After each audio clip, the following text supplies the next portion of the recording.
let's talk about gases. Of course, gases is a state of matter, and the particles from gases are very much far apart because of the negligible cohesive force that holds them together.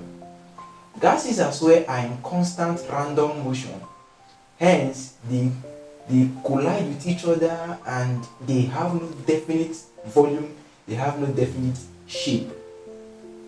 And gases are very easily compressible. Without much ado, let's go into the business of gas laws. There are several gas laws one needs to familiarize his or herself with under this module, and I'm going to be giving us an overview on all gas laws and their equations for solving problems with them. For more details, you have to check the advisory note. Let's proceed.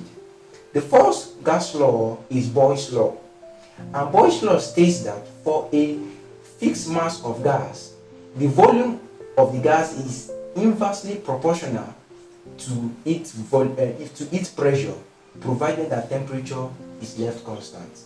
So by mathematical equation, Boyle's law can be represented as P1 V1 equals to P2 V2, where P1 V1 are initial pressure and volume respectively, while P2 and V2 are final pressure and volume respectively. Charles' law. Charles' law says for a fixed mass of gas, the volume is directly proportional to the temperature, provided that pressure remains constant.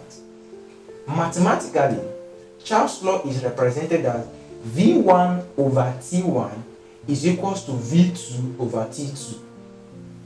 Then we move straight forward to the general gas equation.